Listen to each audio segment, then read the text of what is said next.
Tetapi kenapa di saat kamu merasa terganggu oleh anakmu yang kamu sayangi, sepertinya kamu enggan berpikir untuk memilih kata dan sikap yang tepat sebelum bertindak.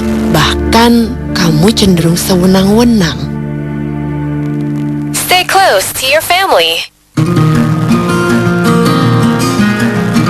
Saatnya Anda mendengarkan Berproses Menuju Kesejatian Diri bersama pemikir spiritual Siwo Agus Hidayat.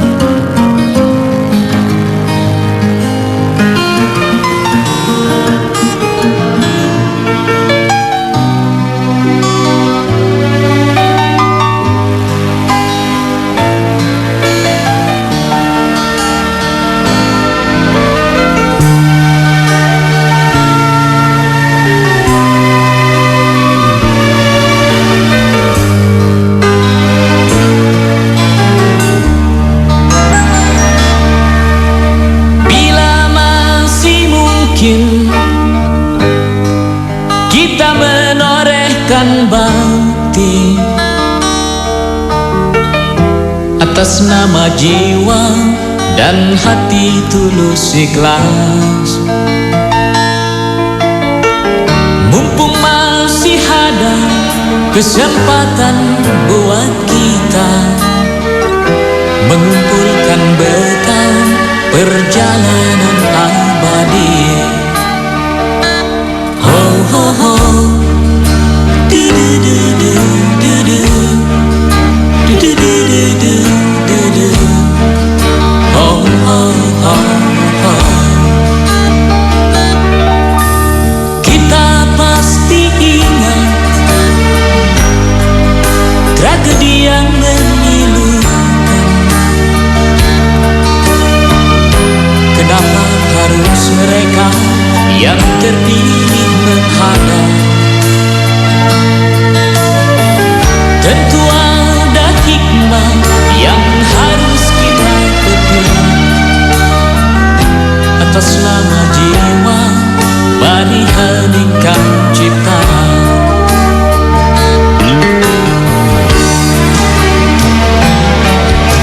Kita mesti bersyukur bahwa kita masih diberi waktu.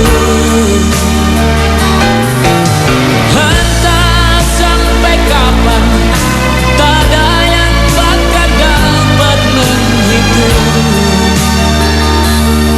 Hanya atas kasih-Nya, hanya atas kehendak-Nya, kita masih bertemu matahari. Kepada rumpun dilalang, kepada bintang gemintang, kita dapat mencoba meminjam catatannya. Sampai kapan kegerangan waktu yang masih tersisa? Semuanya menggeleng, semuanya terdiam, semuanya menjawab tak mengerti. Yang terbaik hanyalah segera bersujud, mumpung kita masih diberi waktu. Yes, this is 105.8 Light FM Jakarta. Sudah 8 menit dari jam 9 malam. Saatnya kita akan bersama-sama di Berproses Menuju Kesejatian Diri sampai dengan jam 10.30 nanti kurang lebih. Dan seperti biasa kita akan bersama-sama dengan Siwo Agus Hidayat. Jadi untuk Anda silakan, jika Anda nanti ingin sharing dengan beliau, Anda bisa gunakan line Twitter kami lewat timeline kami, silakan di LIGFM 1058 atau SMS di 081 880 1058 atau telepon di 398 35905 ya. Oke. Dan kita sapa Siwo dulu yang sudah menunggu di sana. Assalamualaikum, Wo. Waalaikumsalam warahmatullahi wabarakatuh. Alhamdulillah. Sehat ya, Wo? Ya, biasa saja. Oke, Wo, ketemu lagi, Wo. Senang banget bisa ketemu si Wo. Dan kita langsung buka telepon pertama ya, Wo ya. Ini suara apa? Dengan mic, Wo. Suara saya bagus nggak? Suaranya bagus banget. Bagus, Wo. Bagus ya? Bagus, Wo. Oh, tambah tua apa tambah muda? Tambah keren, Wo. Oh, masalahnya habis makan sate. Kalau habis makan sate bisa tambah apa, Wo? Tambah muda. Alhamdulillah. Oke, Wo, kita terima telepon pertama ya. Yuk.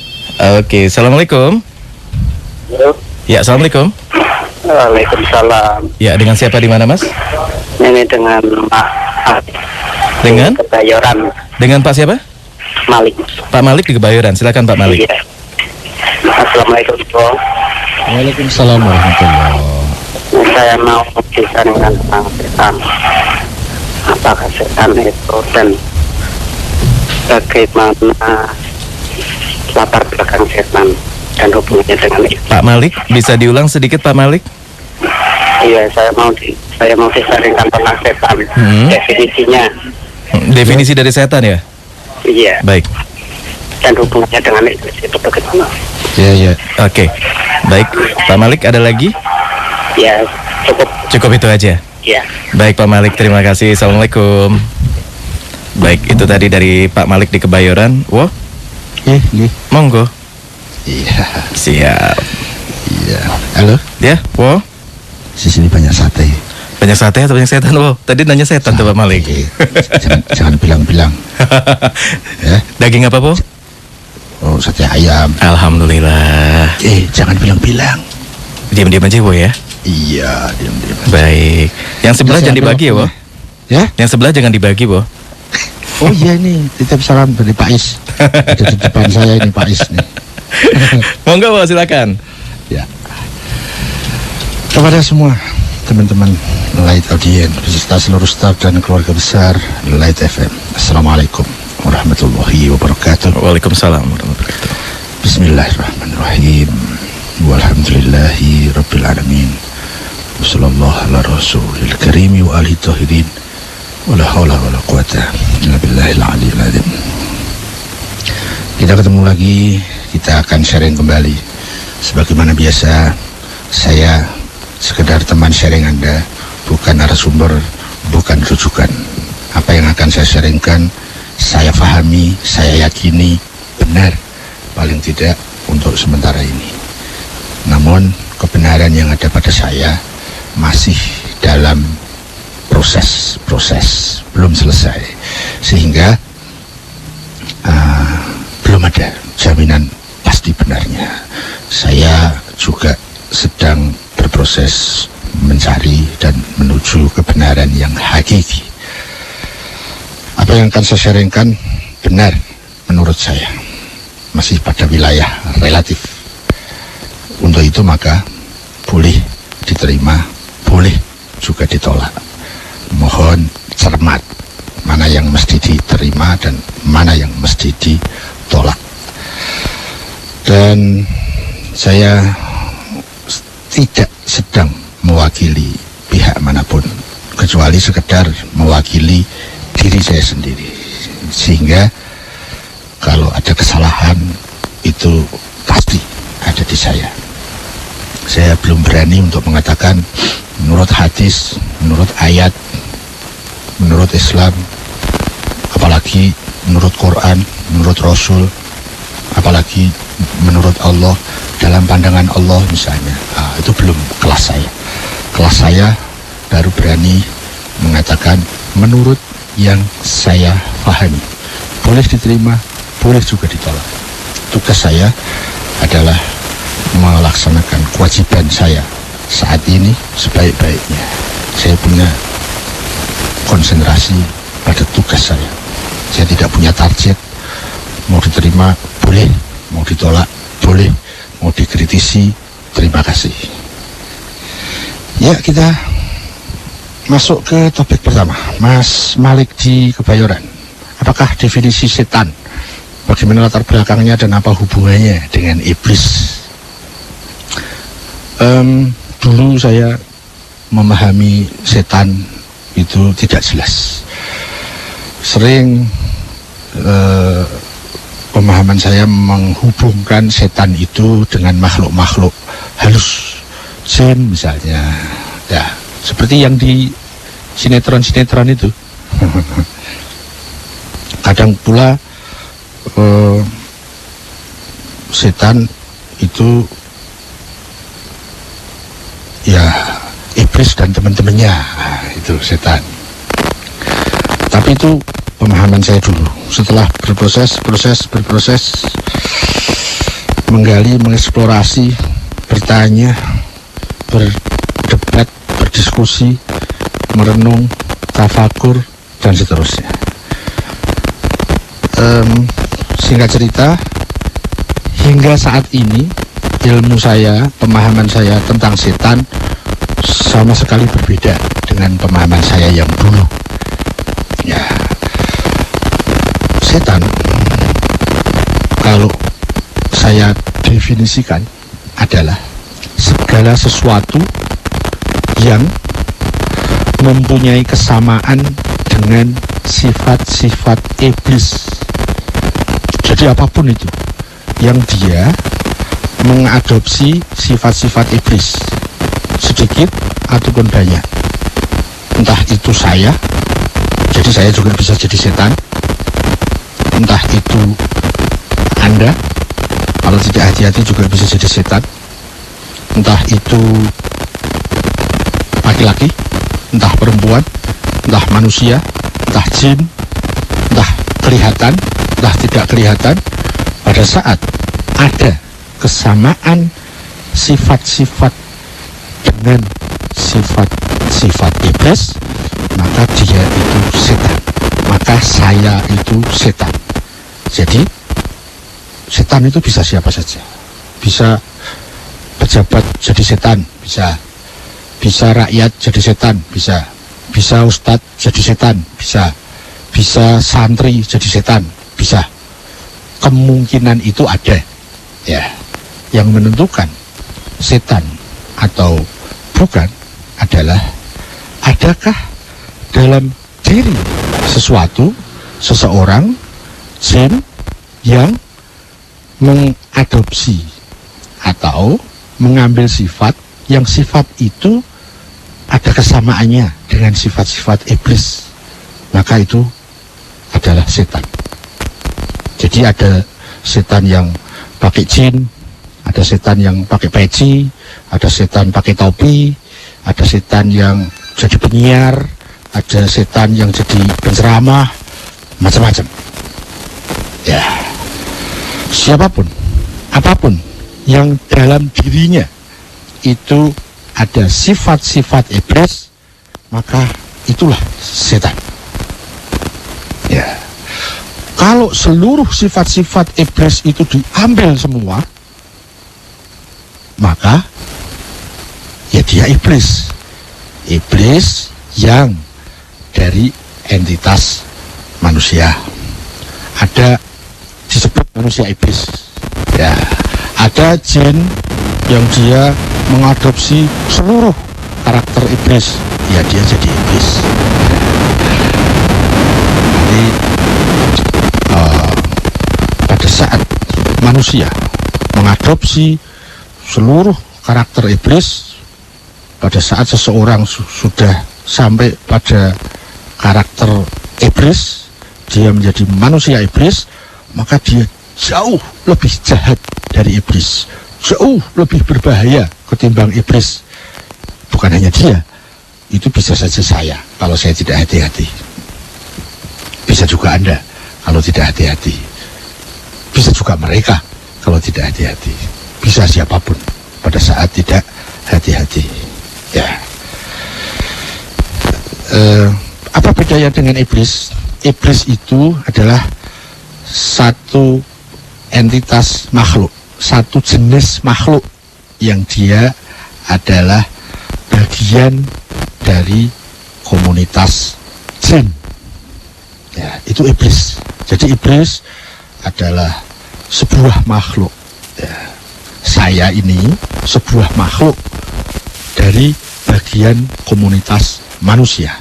Iblis itu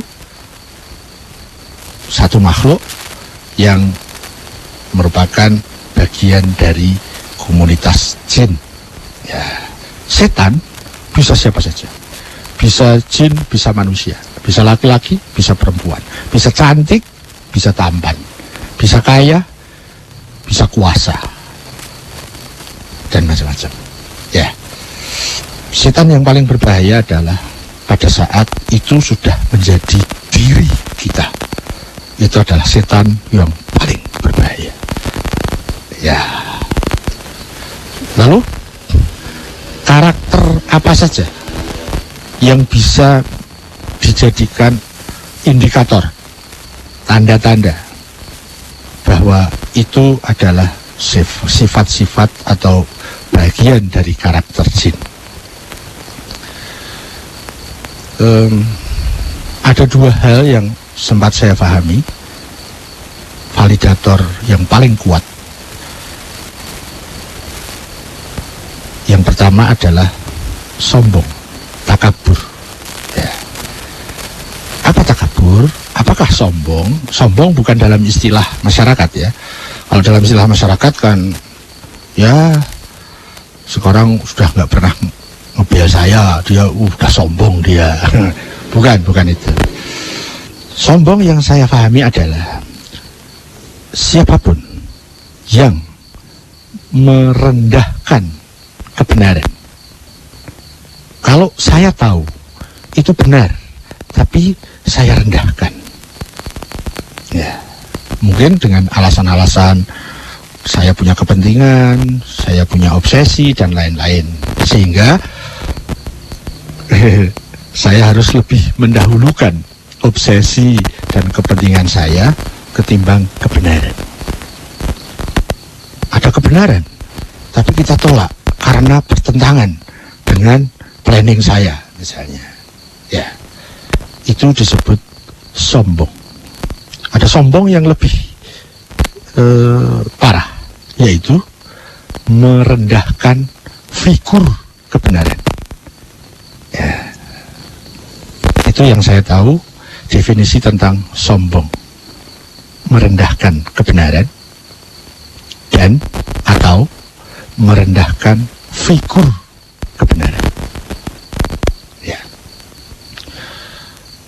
itu salah satu indikator kuat karakter iblis. Pada saat diri saya atau diri Anda ada indikasi seperti itu, berarti kita adalah setan. Ya, karakter indikasi sombong. Yang kedua, indikasinya adalah bentuk-bentuk egoisme senioritas.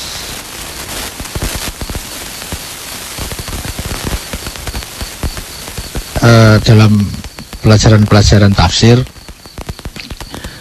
itu kan pada saat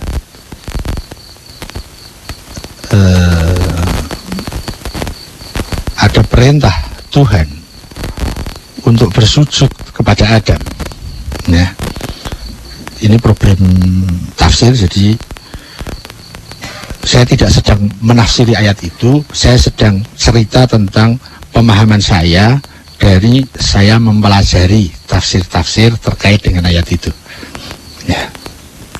Pada saat ada perintah itu, ada sebuah makhluk dari salah satu anggota komunitas jin yang dia tidak mau mentaati perintah Tuhan itu. Ya, yang kemudian dia disebut sebagai iblis. Ya. Sebelumnya dia belum disebut iblis, tapi setelah kejadian itu dia punya nama baru, iblis. Ya. Dia menolak perintah Tuhan. Itu penyebabnya adalah bentuk takabur, sombong. Dia mengangkat dirinya dan merendahkan pihak lain. Dia memuji dirinya dan dia memojokkan pihak lain. Saya ingat iklan, budaya iklan kita, coba lihat itu di media-media. 80% menurut persentase saya. Selalu iklan itu memuji diri dan merendahkan pihak lain. Yang lain lewat. Hati-hati, ini budaya yang sangat buruk. Itulah budaya iklan, dan itu cerminan budaya ekonomi kita, ekonomi yang bernuansa setan. Apa? Ada indikasi memuji diri dan merendahkan pihak lain. Kalau itu terkait dengan kebenaran, jadi merendahkan diri, memuji diri, meninggikan diri dan merendahkan kebenaran, apalagi merendahkan figur kebenaran, maka itu indikasi sifat-sifat iblis, dan itu indikasi takabur, dan itu berarti ada setan di situ. Ya. Kemudian alasan lain iblis tidak mau bersujud dalam tanda petik, ya. Bersujud itu nanti dijelaskan di dalam tafsir apa maksudnya bersujud. Ya. Kenapa iblis tidak mau bersujud? Alasan lain adalah alasan egoisme senioritas.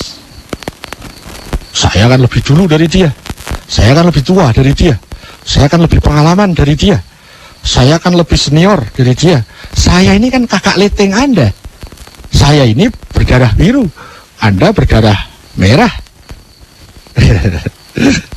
Saya ini lingkungan istana, Anda kan orang grassroots, dan lain-lain.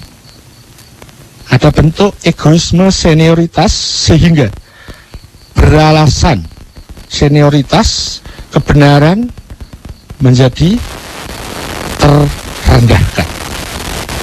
Ya, sehingga antara kebenaran dan misalnya begini, ada orang muda tapi benar, ada orang tua tapi salah. Mana yang harus didulukan? Ada seorang bapak tapi salah, anaknya benar. Siapa yang harus didulukan? Bapak, kalau dia tidak hati-hati, paling mudah terkena penyakit ini, terkena sifat ini, terkena nuansa setan, yaitu dengan bentuk egoisme senioritas. Aku ini bapakmu, aku ini orang tuamu, kenapa kamu gak nurut? Padahal nurut tidak nurut itu bukan masalah kepada orang tua, kepada kebenaran. Taat itu hanya boleh kepada kebenaran. Ya, yang harus kalau kepada orang tua itu takzim, bukan taat. Kalau takzim tanpa syarat, orang tuanya salah, orang tuanya benar, orang tuanya baik, orang tuanya buruk, anak harus takzim kepada orang tua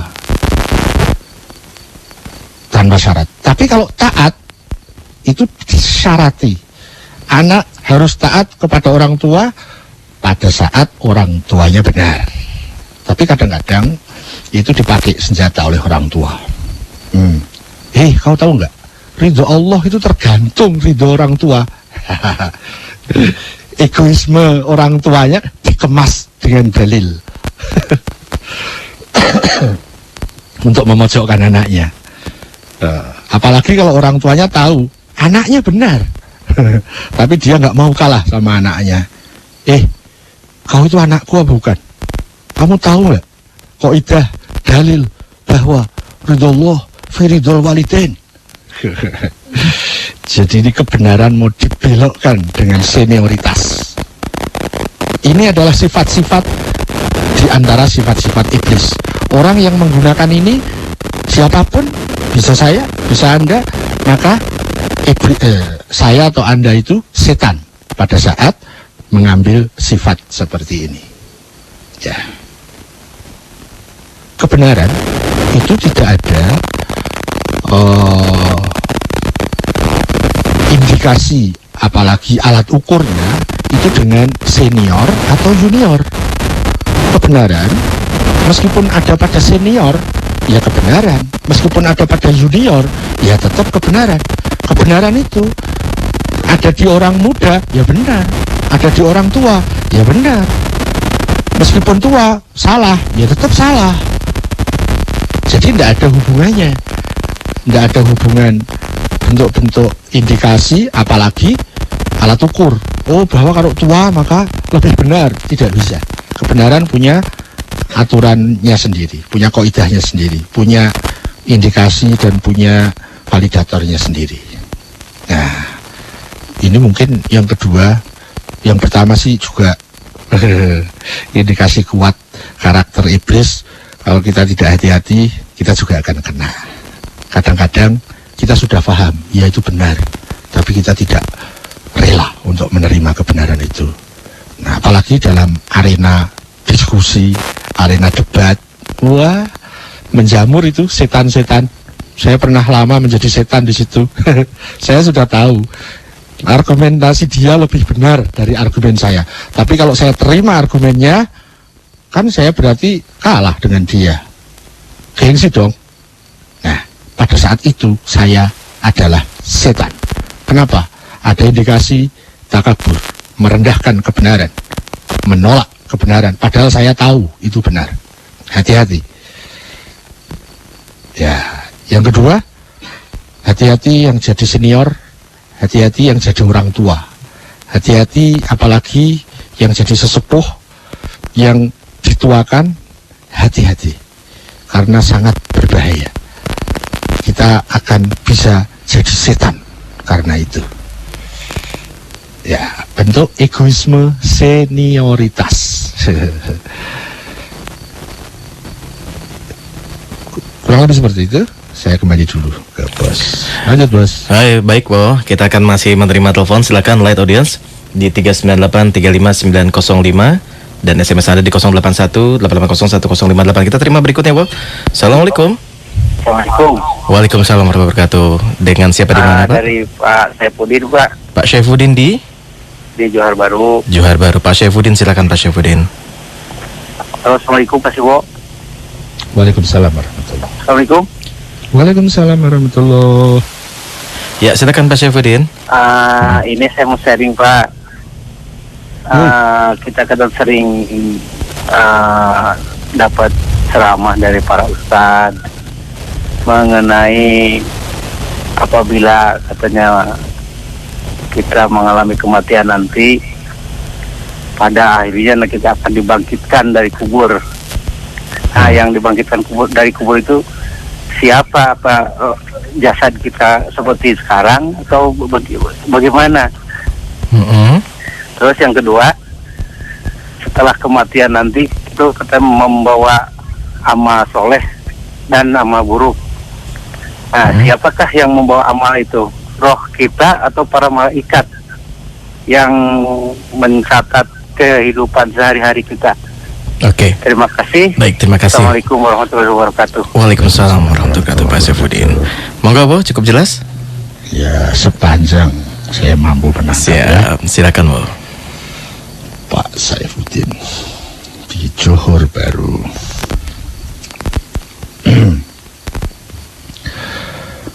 Kalau tadi diawali dengan kalimat, saya pernah mendengar ceramah dari Ustadz, atau saya sering mendengar ceramah dari para Ustadz. Kemudian setelah itu ada kalimat pertanyaan. Yang saya perlu tanggapi pertama adalah, karena Mas Saifuddin itu mengambil konteksnya masalah ini itu dari seseorang yang disebut oleh beliau tadi Ustadz, maka yang paling relevan, yang paling proporsional, kalimat-kalimat tadi dipertanyakannya, memohon penjelasannya ya kepada yang bicara tadi, kepada Ustadz tadi. Ya, karena kan tadi kalimatnya dinukil dari sana. Ya, yang paling memahami kalimat itu yang mengucapkan.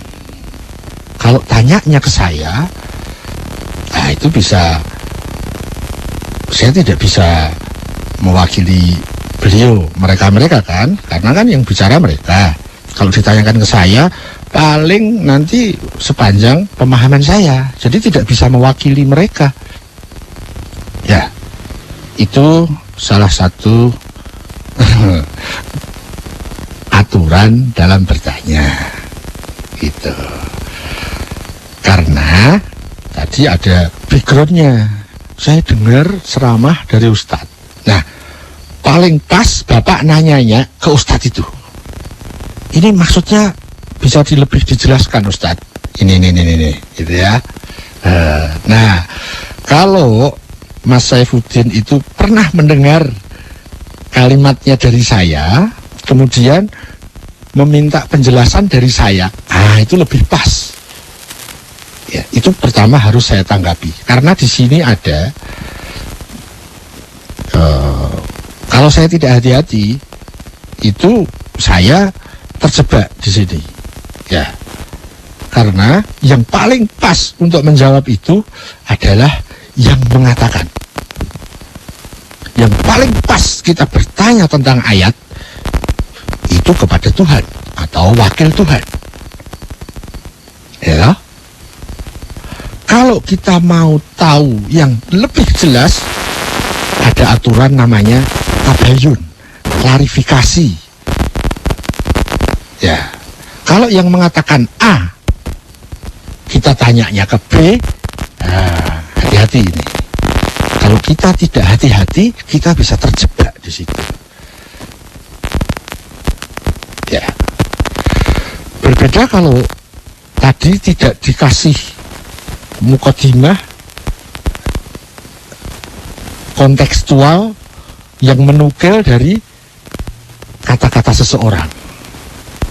Misalnya begini, bagaimana yang Siwo pahami tentang yang dimaksudkan oleh kalimat setelah kita mati kita akan dibangkitkan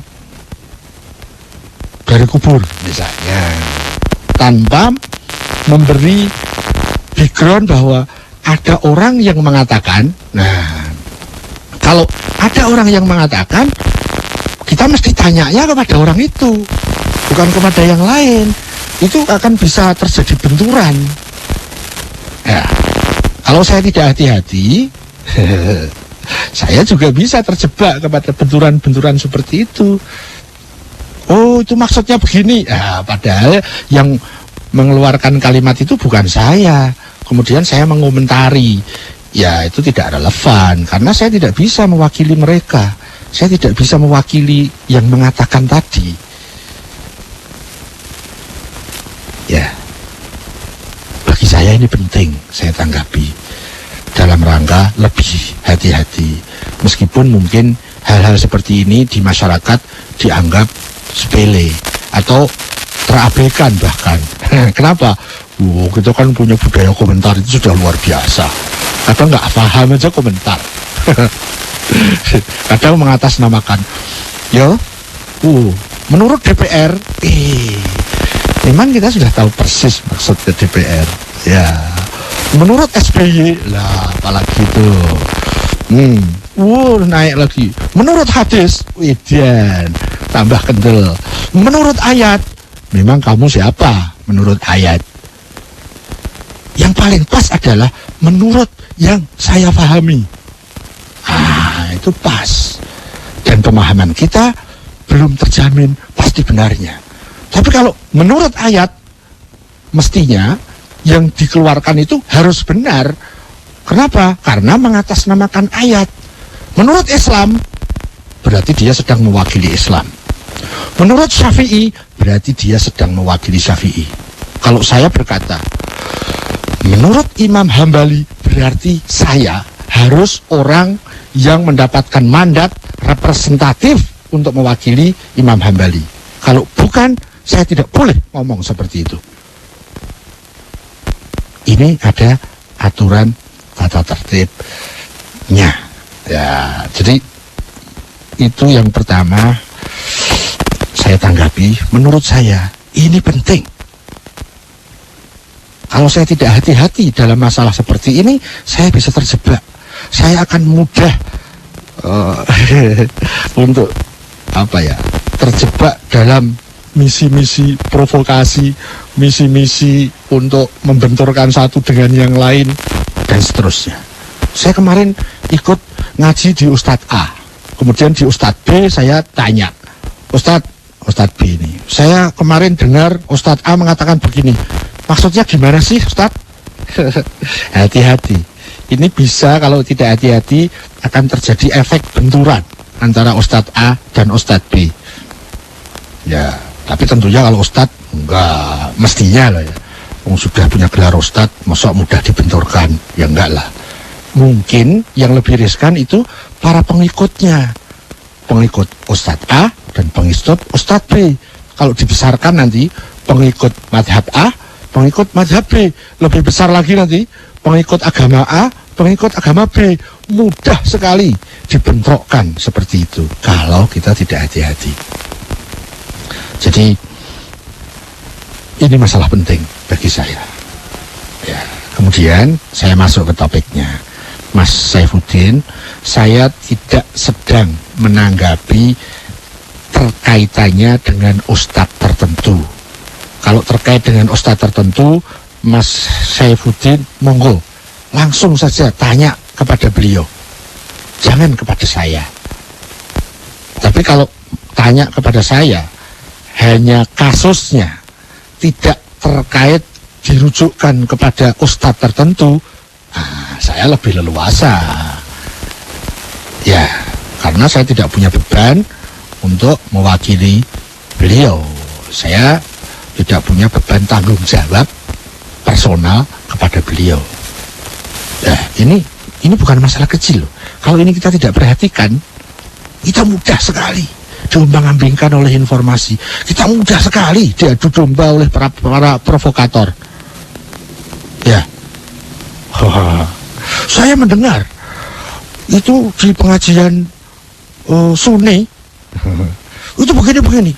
Dia nanyanya ke Ustadz Syiah. Ya, kebetulan Ustadz Syiahnya bukan Ustadz beneran. Wah, apalagi kalau pakai fanatisme. Wah, jadi deh. Ya, jadi saya mohon maaf, saya tekankan lagi bahwa ini bagi saya penting. Mungkin bagi yang lain tidak penting, nggak apa-apa. Tapi bagi saya hal-hal seperti ini cukup penting, harus saya perhatikan. Kalau ada orang berbicara, nanyalah kepada dia. Itu yang paling pas. Itu disebut dengan klarifikasi, tabayun. Ya. Maka dalam topik ini saya akan menanggapi, tapi saya ingin melepaskan diri dulu dari tadi yang dinukil dari sumber seseorang yang disebut Ustadz. Tidak, saya tidak bisa mewakili beliau. Saya hanya ingin menanggapi kalimatnya. Ya, entah dari manapun kalimat ini, bisa jadi kalimat ini disusun sendiri oleh Mas Saifuddin, tapi dikatakan menurut Ustadz itu. Bisa saja toh? Ya. Jadi saya akan menanggapi kalimatnya, bukan kepada siapa kalimat ini dirujukkan. Ada kebangkitan dari kubur. Apa yang dimaksudkan? Yang saya pahami begini, dibangkitkan dari kubur itu, yang pertama, kubur itu terkait dengan orang mati. Tadinya di alam dunia, setelah mati, dia berpindah ke alam kubur. Ya. Di alam kubur dibangkitkan. Sepanjang yang saya pahami, dan saya bisa salah, setelah kita mati di alam dunia, kita pindah di alam berikutnya, alam kubur, di sana kita dihidupkan. Jadi kita tidak mati di sana. Kita tetap hidup, cuma berpindah alam. Itu antara lain yang saya pahami dari dibangkitkan. Nah, apakah dari jasad yang sekarang atau jasad yang mana? Itu lebih rumit karena lebih detail. Ini agar saya tanggung jawab saya mudah. Saya menjawab saja, saya belum tahu tentang masalah ini. Ya, karena memang tidak mudah menjawabnya. Yang dihidupkan kembali, yang dibangkitkan kembali, itu dengan jasad yang mana? Apakah dengan jasad yang kita pakai di dunia sekarang, atau dengan jasad yang lain? Saya memahami bahwa pada saat saya di alam rahim, saya punya baju tertentu. Pada saat saya mati dari alam rahim dan lahir ke alam dunia, saya dibangkitkan di alam dunia, saya punya baju yang lain. Baju saya di alam rahim itu namanya plasenta. Baju saya sekarang adalah jasad saya ini, jasmani saya. Saya memahami, saya meyakini, setelah saya mati dari alam dunia, saya lahir ke alam berikutnya, saya hidup di alam itu, saya juga akan punya baju yang baru. Bentuknya yang mana? Apakah baju yang seperti plasenta itu, atau baju yang seperti jasmani saya sekarang? Itu menjawabnya tidak mudah. Saya belum tahu. Ya. Kemudian, setelah seseorang mati, dia membawa amal. Siapa yang membawa amal baik atau buruk itu? Ya, tadi kalau nggak salah, malaikat atau roh orang tersebut. Ya. Saya punya pemahaman juga tentang ini. Setelah orang mati, ya, menurut saya bukan hanya setelah mati, karena setelah mati kan juga hidup. Di sini juga kita hidup, di sana nanti kita juga hidup. Setiap orang itu mesti membawa amalnya. Membawa, hati-hati ini, karena kalimat atau kata membawa ini kita harus hati-hati. Membawa itu bisa macam-macam loh. Ya, membawa itu bisa menjinjing, bisa memikul, bisa memuji, bisa menggendong, bisa bopong, dan lain-lain. Itu kalimat-kalimat yang punya persamaan makna. Membawa itu kalau kita kaitkan dengan fisik. Tapi tidak harus membawa itu terkait dengan fisik, sehingga tidak ada hubungannya dengan menggendong, menjinjing, memikul. Bukan. Karena yang dibawa bukan fisik. Misalnya begini, presiden begitu dia diangkat oleh rakyatnya, duduk sebagai pemimpin, maka dia membawa amanat rakyat. Loh, membawa juga itu, tapi yang dibawa amanat. Bukan berarti dijinjing, bukan berarti dipikul. Tapi kata yang dipakai itu membawa. Ya.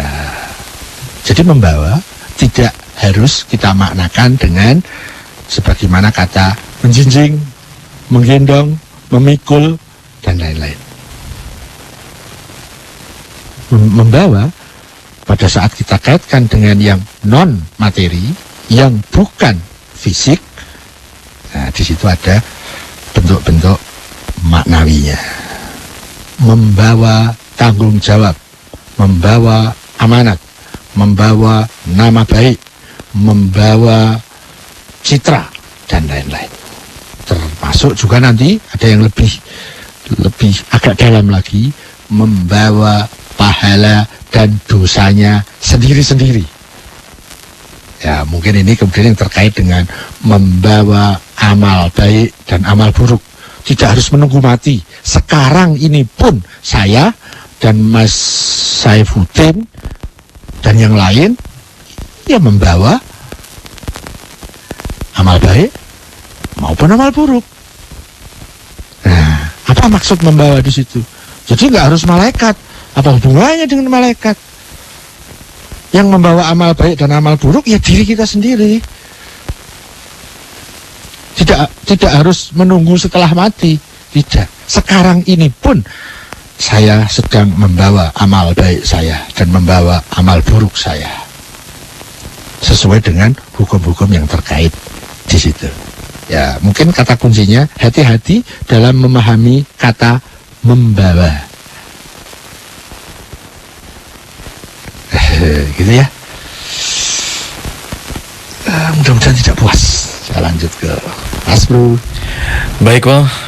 Kita masih ada satu penelpon lagi, Wo, sebelum kita break di sesi kedua ya, Wo ya.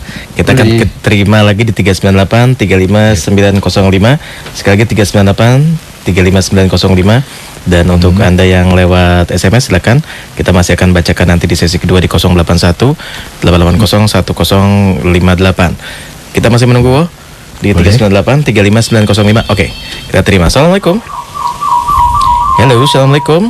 Halo, assalamualaikum. Waalaikumsalam warahmatullahi wabarakatuh. Bisa dikecilkan radionya, Pak? Dimatikan saja dulu sebentar. Dari Semi nih. Dengan Bapak siapa? Semi. Pak Fendi.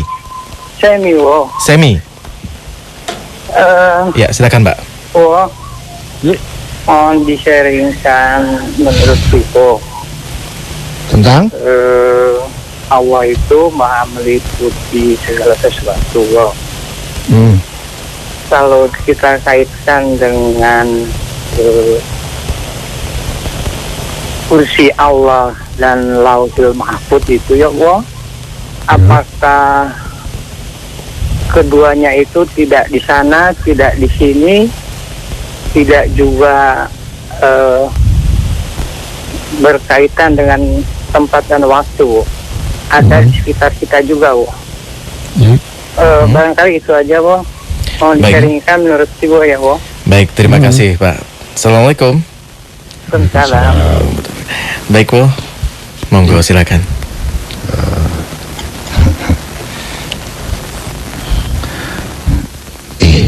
Ada orang yang sedang melamun. Ini di sebelah saya. Waduh, hati-hati satenya masih ada, Bu. Dia ini baru menggadaikan hidupnya pada tugasnya. Kalau tugas malam Jumat gagal, dia nggak berani pulang katanya. Semoga dikasih kesehatan, Bu.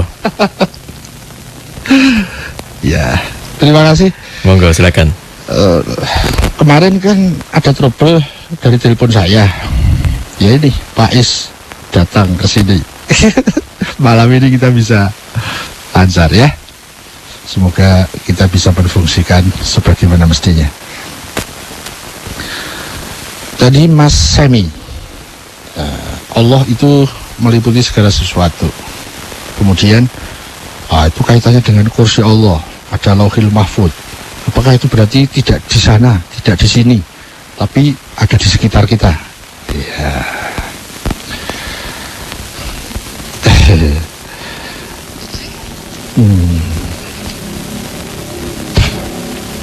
Kita coba begini, Mas Semi. Begitu kita ingin memahami Allah, kursi Allah, Lauhul Mahfuz yang terkait dengan Allah, begitu kita mulai berpikir ingin makrifah kepada Allah, ingin memahami Allah, maka karena Allah itu bukan fisik, Allah itu bukan benda, Allah itu bukan materi, ya, Allah itu ghaib, spiritual, mbahnya spiritual dan mbahnya ghaib. Nah, setiap sesuatu yang bukan fisik itu tidak terkait, tidak dibatasi oleh ruang dan waktu, tidak dibatasi oleh di sini, di sana, kapan, sebelum, setelah, di sini atau di sana. Itu konsep ruang. Sebelum atau setelah itu konsep waktu. Itu hanya terkait dengan materi, physically, bendawi, jasadi.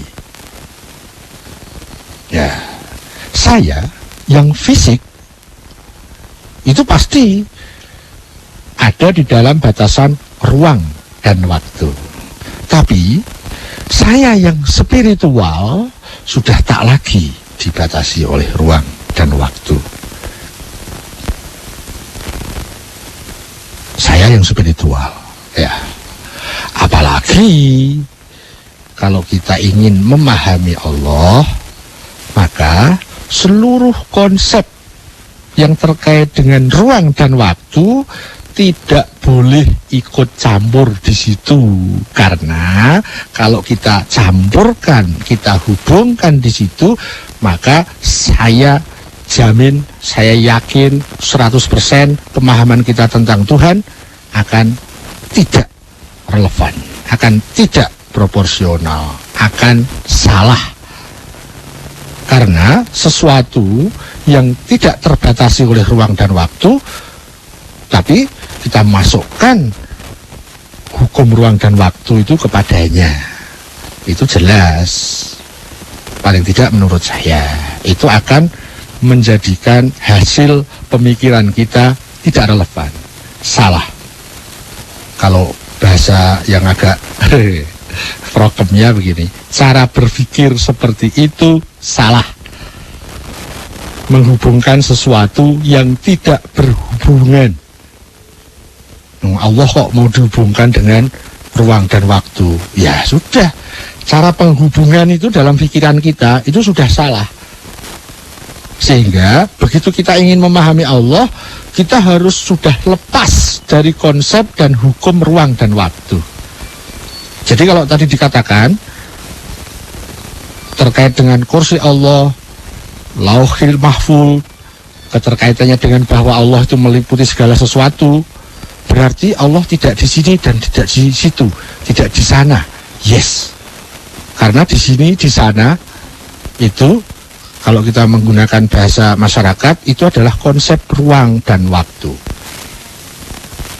Nah, beda dengan apakah dia itu ada di sekitar kita, itu beda. Karena kita bisa jadi bukan kita yang fisik. Kalau kita yang spiritual, dia ada di sekitar kita, dalam makna sekitar itu adalah wilayah spiritual, bukan sekitar itu dalam wilayah ruang, daerah, waktu, radius, bukan itu. Sekitar kita itu maksudnya bahasa pinjaman yang dihubungkan dengan spiritual. Orang yang spiritualnya semakin suci, dia semakin dekat dengan Tuhan. Dekat dalam makna spiritual, bukan dekat dalam makna ruang. Nah, jadi kalau tadi ditanyakan, berarti Allah itu tidak di sini, tidak di sana. Ya. Karena sebelum di sini, di sana ada, Allah sudah ada. Sebelum ada ruang, yang menciptakan ruang dan waktu adalah Allah. Jadi Allah sudah ada sebelum ruang dan waktu. Allah sudah ada sebelum dan sebelum setelah. Karena sebelum dan setelah itu konsep ruang. Konsep waktu. Dan Allah sudah ada sebelum waktu itu ada. Jadi setiap kita menghubungkan, kalau kita ingin memahami tentang Tuhan,